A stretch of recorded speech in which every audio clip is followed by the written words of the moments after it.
Hello, Annie. Hello, Annie. Oh, you beat me to it. I did. You little stinker. Mm-hmm. Okay, Annie says, my osteopath came to work on my horses the other day and described my new crossover gelding as stoic. She said he is not really showing what he is feeling. I imagine he was reprimanded for showing how he felt by earlier trainers. I really think he was rushed through his training.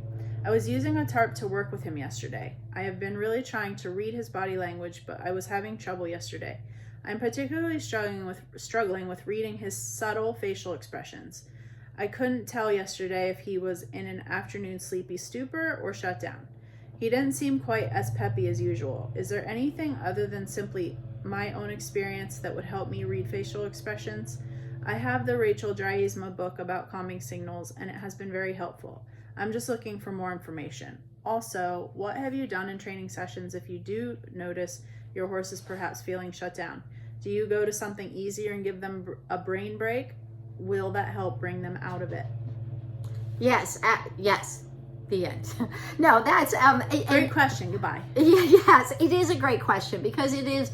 The Stoic ones are much harder, I think, because or there's those ones that try really hard, try beyond their comfort level. And then you're like, oh, look, he's doing great. Then he scares himself. And you're like, oh, no, now you never told me. So I think it can be hard to get them to open up and be more demonstrative. So we definitely love the idea of taking that break. And if and this is something that Susan Friedman says, is that it's a study of one.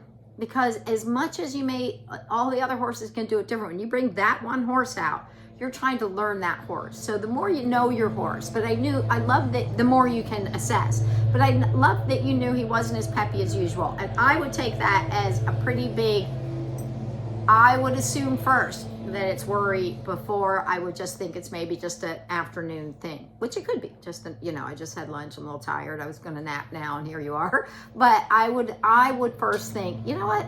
If I take a break and I go over here and do some other things, do you liven back up and get them away? Because sometimes worry looks very subtle like that. Worry doesn't always look like, ah! It can look like, just not going to do that. So take that and go, okay, if I come over here, we do something easier. Do I get you back in the game? So then move further from the tarp and see if you can, and maybe he has experience with the tarp in a not great way too, but see if where can I get where I still feel like he's engaged? Like if you take him away and then he gets engaged, then you're like, okay, I think our common factor is the tarp.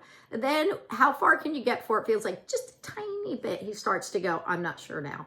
And stay out there for a little bit and reinforce as he's approaching, then take back. You can read watch a lot of stuff about the desensitization process and despooking will kind of help you with those things because he probably has a general sense of stranger danger.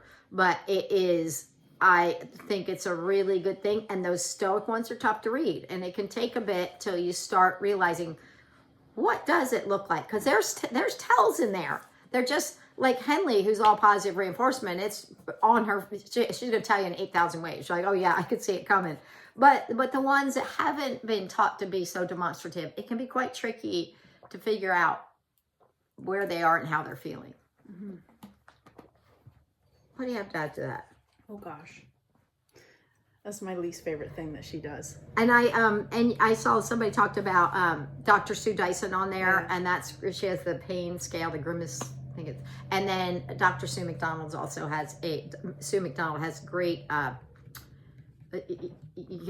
of ethology. Oh, I was going to say something. Okay, say it. When you have those horses, I find that helping them to learn to move with you helps them. Yeah. Just the liberty lead. And it's a little bit of a dance for those horses, especially if they don't want to step off when you step off. I think it's an important skill in liberty leading and in the engagement. Foundation stuff in general. Yeah, that are you willing to come with me? This is a lot of times one of the things we see a lot with those horses who are kind of stoic, maybe a little shut down, a little disengaged. Sometimes those horses are the ones that when you give them the food, they chew for a long time. Mm-hmm. And you can kind of see, I think this is a little avoidance. You know, if I just sit here and chew, I don't have to make some decision. I don't have to face some scary thing. So when we see it, we go, okay, I see that you're doing that. And that's fine. We'll let you chew. And I'm not going to ask you till you're done chewing. But until we can get that latency to go away in a different area, we wouldn't go to that scary thing. And sometimes, you know, you pull something out, you think it's not that big a deal, and they think it's a big deal. So maybe the tarp goes away for now and you get something much smaller. Maybe you fold up a tea towel, you know, and see if you can get near a tea towel on the ground, or something that's smaller and not, maybe that's just too big quite yet. And try to figure out where is that level that you feel that, like Jesse pointed out, they're engaged with you. They're engaged in the training, they're invested in the training, and that they're all in, because it can take a bit. He probably has a waiting for the other shoe to drop a little bit. And sometimes you have triggers that you don't know, you know, some worry can kind of shut them down like that. I was thinking we should probably be doing our own form of this, you know, facial expressions and body language, just because we observe a lot of different things that the traditional horse probably won't or can't show. You know, like, you know, just like you said about chewing food slowly, that's probably not going to be in a lot of people's resources. Yeah, let's do that. Let's do that. The next clinic we go to is in Michigan. Yeah. And we could, I'm sure that hopefully we can get some footage there and get some footage here with our horses. We have so much footage. We're going to sort through our own footage. I said to Shauna yesterday, if you would, you know, kick off of this big planet we call Earth early, I will have enough content to last me for the next 5 years. She's ready for me dying. She's preparing. I am not. It is true. She pulls pictures out things and she videos all the time. And I'd be so lost. I don't know if I could make it, honestly. But you'd have everybody here to help you.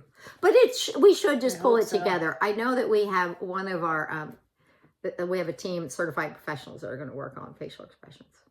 Yeah.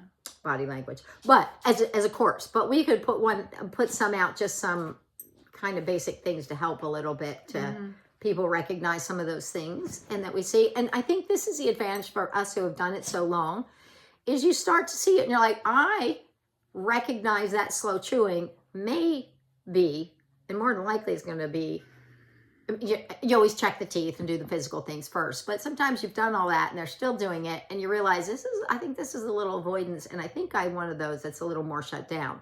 It could be. We start to get those.